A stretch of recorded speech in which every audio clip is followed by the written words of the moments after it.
Hello everyone, I am Abhishek Arora. Welcome you all. तो आज हम आपके सामने वापस एक और न्यू टॉपिक लेके आए हैं जिसका नाम है लाइट। लाइट में सबसे इंपॉर्टेंट पार्ट आता है हमारा न्यूमेरिकल वाला पार्ट। क्लास 10th का टॉपिक है जिसमें सबसे इंपॉर्टेंट पार्ट है हमारा न्यूमेरिकल। अब न्यूमेरिकल सॉल्व करने के लिए सबसे पहली चीज हमें क्या आनी चाहिए? सबसे पहला पॉइंट है हमें उसका फॉर्मूला क्लियर होना चाहिए। ओके, तो फॉर्मूला काफी सिंपल है। अगर हम बात करें मिरर फॉर्मूला और बात करें लेंस फॉर्मूला के दो सिंपल से फॉर्मूला है जिसको हमें सॉल्व करना है। ठीक है, थर्ड आता है हमारे पास मैग्निफिकेशन वाला फॉर्मूला। तो ये फॉर्मूलास तो हमारे सबको बिल्कुल अच्छे से लर्न हो जाते हैं, but the main thing is कि सबसे पहले आपको काम करना पड़ता है किस पे? साइन कन्वेंशंस पे। तो आज हम साइन कन्वेंशंस की बात करते हैं। साइन कन्वेंशंस किसके लिए बात कर रहे हैं हम? For a spherical mirror. Spherical mirrors के ऊपर आज हम साइन कन्वेंशन पे बात कर रहे हैं। तो साइन कन्वेंशन में सबसे पहला टॉपिक है हमारे पास कॉनकेव और कॉन्वेक्स। देखो,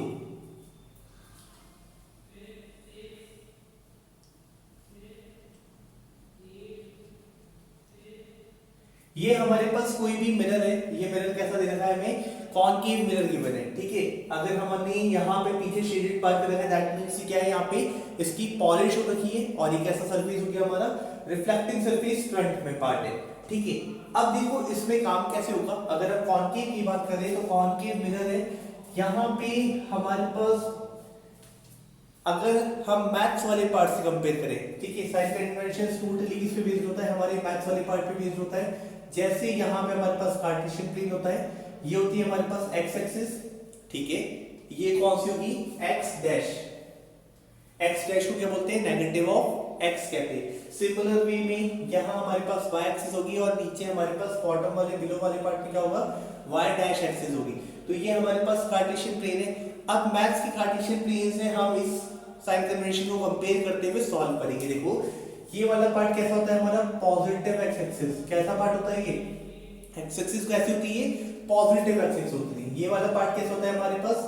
नेगेटिव एक्स एक्सिस होती है। सिमिलर वे में हमारे पास पॉजिटिव वाई एक्सिस होगी, पॉजिटिव वाई एक्सिस हो गई और ये हो गई हमारे पास नेगेटिव वाई एक्सिस। अब हम इसी पार्ट को यहाँ पे इंप्लीमेंट करें कैसे? देखो, ये वाला पार्ट हो गया हमारा जो हमें पोल से टच करते हुए जा रही है लाइन, ये हो गई हमारे पास किसके जैसी? वाई एक्सिस जैसी हो गई, परपेंडिकुलर पार्ट। ठीक है, ये कैसा एक्सिस हो गया हमारे पास? एक्स एक्सिस हो गया। ये एक्स हो गया और ये कैसा हो गया हमारे पास? एक्स डैश हो गया। अब सबसे पहले बात करते हैं कि अगर हम कोई भी मिरर फॉर्मूला की बात करें तो मिरर फॉर्मूला में हमारे पास कौन कौन सी टर्म्स आती है? U, v and f. Three terms है हमारे पास, u, v and f. U, v और एफ में क्या है? देखो, यू होता है हमारा object distance, object distance. V होता है हमारा इमेज डिस्टेंस। पहले हम इन टर्म्स को समझ लेते हैं कि इन टर्म्स का मीन क्या है। थर्ड आती है हमारी फोकल लेंथ। अब आपके पास कभी भी कोई भी न्यूमेरिकल आता है तो सबसे पहले आपके पास क्या चाहिए? यू, वी और एफ चाहिए। ठीक है, ये तीन हमारे पास प्राइमरी टर्म्स है किसी भी मिरर फॉर्मूला में प्लग इन करने के लिए। अब हम बात करते हैं यू, वी और एफ होता क्या है। सबसे पहले बात करते हैं हम यू की। यू क्या होता है हमारा? Object distance. अब जो भी मिरर है, चाहे वो कॉनकेव है या वो कॉन्वेक्स है, हमेशा ऑब्जेक्ट कहाँ पे प्लेस होगा? लेफ्ट साइड पे। ये वाला पॉइंट हमेशा माइंड में क्लिक करके रख लेना, सेव करके रख लेना कि हमेशा ऑब्जेक्ट कहाँ पे प्लेस करेगा? मिरर के लेफ्ट साइड पे। आपका मिरर कॉनकेव है तो भी लेफ्ट में और आपका मिरर कॉन्वेक्स है तो भी हमारा लेफ्ट में होगा। ठीक है, तो हमने यहाँ पे रखा ये ऑब्जेक्ट। ठीक है, इस ऑब्जेक्ट को नेमिंग करा हमने ए बी। ठीक है, तो हमारे ऑब्जेक्ट का नाम क्या हो गया? ए बी हो गया। ठीक है, ऑब्जेक्ट कहाँ रखा है? मिरर के लेफ्ट साइड पे। मिरर के लेफ्ट साइड पे रखा है तो डिस्टेंस कैसा होगा? ये वाला पार्ट, ये वाला पार्ट डिस्टेंस कैसा होगा हमारा? नेगेटिव होगा क्योंकि ये कैसी एक्सिस है? नेगेटिव एक्स एक्सिस है। ठीक है, तो यू हमेशा कैसा होगा? Always, always negative. आपको याद रखना है जब भी आपके पास कॉनकेव हो, कॉन्वेक्स हो, आपका ऑब्जेक्ट हमेशा का होगा? लेफ्ट साइड पे होगा। लेफ्ट साइड पे होगा दैट मींस आपको क्या रखना है कि आपके पास उस u में कुछ भी वैल्यू हो, 20 हो, 30 हो, 40 हो, वो हमेशा नेगेटिव होगी। क्लियर है? तो u तो हमारा फाइनल हो गया। बात करते हैं हम v की। अब v जो है वो टोटली किस पे डिपेंड करता है? इमेज फॉर्मेशन पे, कि इमेज कहां फॉर्म हो रही है। अगर हम बात करें कॉनकेव की तो बिल्कुल ध्यान से समझना, हमारे पास कॉनकेव वाला जो पार्ट है मैं इसको क्लियर कर देता हूँ अच्छे से। कॉनकेव और कॉन्वेक्स वाले पार्ट में हम इमेज फॉर्मेशन पे कैसे ध्यान दे सकते हैं। अगर हम बात करें कॉनकेव और हम बात करें कॉन्वेक्स, ठीक है, कॉन्वेक्स और कॉनकेव में डिफरेंस क्या है। देखो कॉनकेव वाला जो पार्ट होता है इसमें हमारे पास टोटल 6 केसेस होते हैं। 6 केसेस में से जो 5 केस होते हैं वो होते हैं रियल और इन्वर्टेड के। जब आप रियल और इन्वर्टेड के लिए बना रहे हो तो क्या होगा कि हमारे मिरर के सामने वाली साइड पे ही इमेज फॉर्म हो रही है, तो यहाँ पे हमारे पास 5 केसेस जो होते हैं वो कैसे होते हैं, रियल एंड इन्वर्टेड वाले, ठीक है। एक जो एक्सेप्शन केस होता है वो कैसे होता है हमारा, वर्चुअल एंड इरेक्ट। लेकिन अगर हम बात करें कॉन्वेक्स की तो वहां पे हमेशा कैसी इमेज होती है, वर्चुअल एंड इरेक्ट। यहां पे हमारे पास कितने केस होते हैं, इसके लिए 2 केस होते हैं, ठीक है। आपके पास दोनों चीज क्लियर हो गई। कॉनकेव में हमारे पास रियल इन्वर्टेड के कितने केस होते हैं, 5 केस होते हैं, और एक केस होता है हमारा वर्चुअल और इरेक्ट का। लेकिन इसमें हमारे पास सभी केस कैसे होते हैं, वर्चुअल और इरेक्ट के। तो जब भी आपके पास v की बात करेंगे तो v जो है वो पॉजिटिव होगा हमेशा। अगर हम बात करें ऑलवेज पॉजिटिव होगा, और एक ऑलवेज पॉजिटिव दो अलग अलग बातें हैं। अगर हमारे पास पॉजिटिव की बात करें तो वो पॉजिटिव कब होगा, जब भी वो कॉन्वेक्स की बात करेगा। कॉन्वेक्स मिरर के लिए हमेशा v हमारा पॉजिटिव होगा। v के लिए क्या आ जाएगा यहाँ पे, ऑलवेज पॉजिटिव, ठीक है, ये समझ आ गया, v हमेशा पॉजिटिव होगा। बात करते हैं कॉन्वेक्स की, सॉरी कॉनकेव की, तो कॉनकेव में हमारे पास रियल और इन्वर्टेड वाला केस है। दैट मींस जो हमारी इमेज बनेगी वो किस तरफ बनेगी, सेम साइड पे बनेगी। कॉनकेव में सेम साइड पे 5 केस बन रहे हैं, 5 केस बन रहे तो क्या होगा, यहाँ पे v कैसा होगा, नेगेटिव होगा। तो रियल और इन्वर्टेड के लिए v कैसा होता है हमारा, नेगेटिव होता है। ये याद रख लेना, रियल और इन्वर्टेड के लिए v नेगेटिव होता है। लेकिन हम बात करें वहीं पे वर्चुअल और इरेक्ट वाला जो केस इसमें पॉसिबल है, जो हमारा एक्सेप्शन केस होता है जब हमारी ऑब्जेक्ट को पोल और फोकस के बीच में रखा जाता है, तो हमारी इमेज का बनती है उसकी बिहाइंड द मिरर बनती है। तो उस वाले केस में हमारा v कैसा होता है, पॉजिटिव होता है। इमेज डिस्टेंस जो होता है वो कैसा होता है हमारा, पॉजिटिव होता है। क्लियर है। तो हमें दो चीज क्लियर हो चुकी है, u तो हमेशा नेगेटिव होगा, वो कॉनकेव हो वो कॉन्वेक्स हो, u हमेशा नेगेटिव होगा। बट v किस पे वेरी करता है कि उसकी इमेज कहां फॉर्म हो रही है।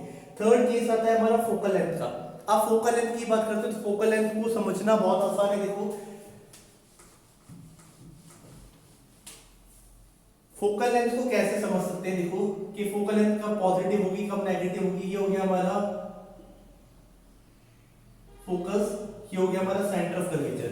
अब ऑब्वियस सी बात है, अगर ये हमारा कॉनकेव मिरर है, कॉनकेव मिरर में देखो सबसे पहली चीज क्या दिख रखी है हमें, कि कॉनकेव मिरर जो है ये हमारा ऐसा कुछ इमेजिनरी स्पेस फॉर्म करेगा।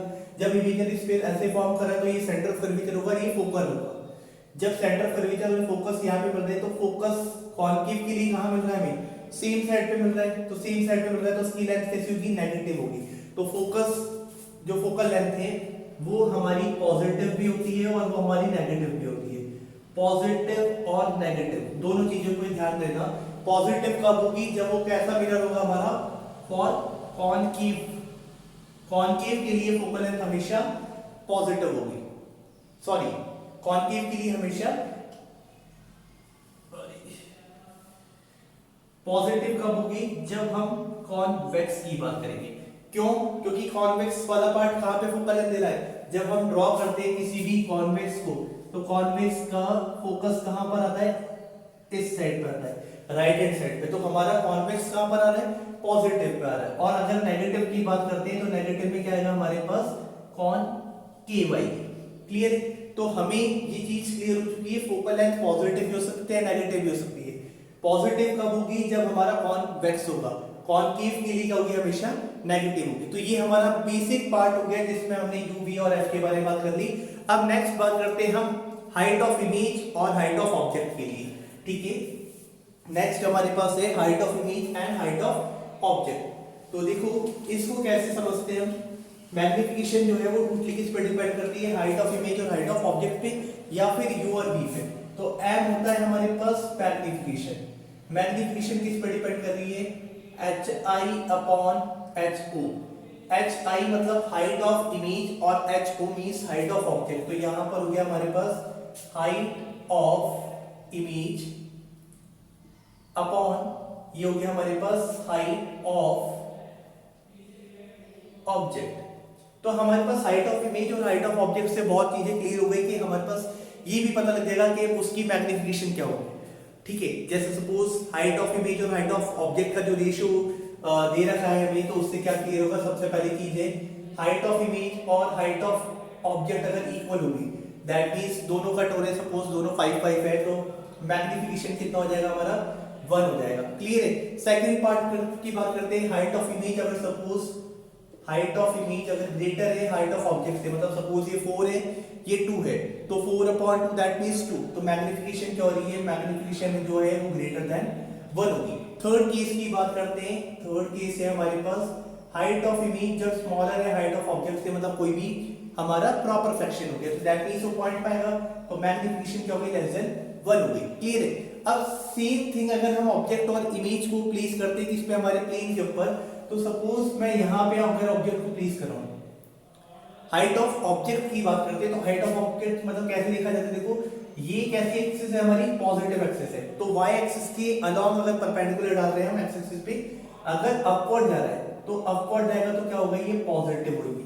ठीक है, चाहे वो हमारा ऑब्जेक्ट हो चाहे वो हमारी इमेज हो, अगर वो हमारी एक्सिस के परपेंडिकुलर अपवर्ड जा रहा है, अगर हाइट अपवर्ड है दैट मींस वो पॉजिटिव है, एंड हाइट अगर डाउनवर्ड है, डाउनवर्ड हाइट हमें क्या देगी, नेगेटिव देगी। तो ये हमारा बेसिक पार्ट था जिसको हमने बहुत अच्छे से समझ लिया कि हमारा साइन कन्वेंशन फॉर्म कैसे काम करेगा। अब इसके ऊपर बेस्ड न्यूमेरिकल के लिए आपको इस चैनल को लाइक सब्सक्राइब करना पड़ेगा और शेयर करना पड़ेगा, सो दैट जितने ज्यादा आपके हमें रेस्पॉन्सेज मिलेंगे उससे हम बेसिस पे अपने वीडियोस को और अच्छा इंप्रूव करने की कोशिश करेंगे। Thank you so much. इस वीडियो को लाइक शेयर और सब्सक्राइब करना ना भूलिएगा।